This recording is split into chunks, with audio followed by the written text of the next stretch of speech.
নমস্কার বন্ধুরা, মিটির খেয়াল খুশি ব্লগে আর একটা নতুন ভিডিও নিয়ে চলে এসেছি। আজকে সকাল সকাল হ্যাঁ নিশ্চয়ই খাবো।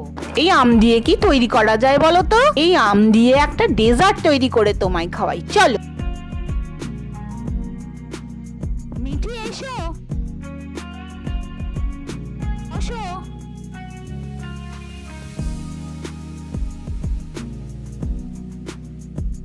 এগুলো দিয়েই ডেজার্টটা তৈরি করব। ফুড কালার দিয়ে ভিজানো লাল রঙের সাবু, আর এটা সাদা রঙের সাবু, কিশমিশ, ফুড কালার, কাজু, দুধ, আম কুচনো, দুধ। প্রথমে কড়াইয়ে জল দিয়ে দিলাম, এবার জলটা ফুটলে এবারে সাবু দিতে হবে। সাদা সাবুটা দিয়ে দিলাম। সাদা সাবুটা দেওয়ার পরে সবুজ রঙের ফুড কালারটা দিয়ে একটু নেড়ে ফুটতে দেব।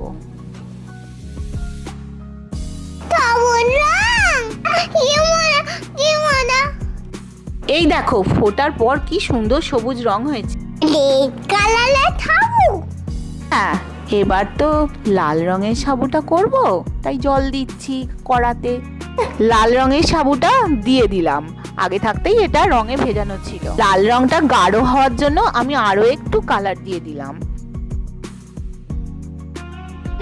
নাড়বো? ঠিক আছে, তুমি নাড়বে, নাড়ো, আমার হাতটা ধরে তুমি নাড়ো। এবার এটা সিদ্ধ হয়ে গেছে।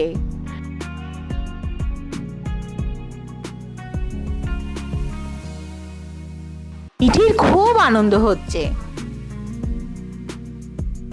লাল আর সবুজ দুটো সাবুই তৈরি হয়ে গেছে। আর আম কুচনোটা ব্লেন্ড করব।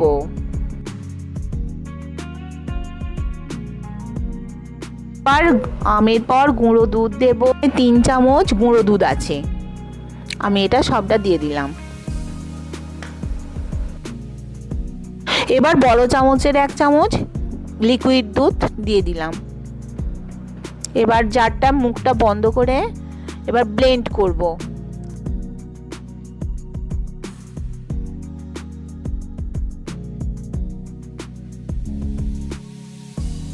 এই দেখুন কি সুন্দর ব্লেন্ড হয়ে গেছে।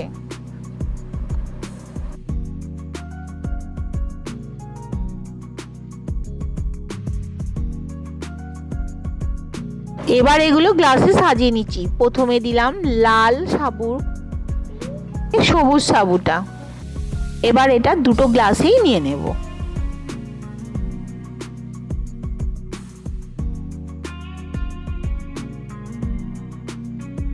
আমটা এবার দুধেতে মিশিয়ে নিচ্ছি।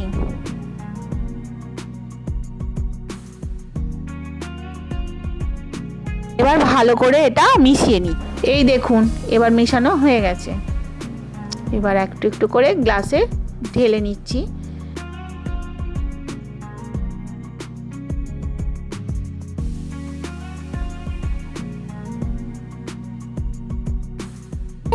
ওপরে একটুখানি কিশমিশ আর কাজু বাদাম দিয়ে সাজিয়ে পরিবেশন করব। এই দেখুন এবার তৈরি হয়ে গেছে। মিঠি আর আমি দুজনে মিলে খাবো।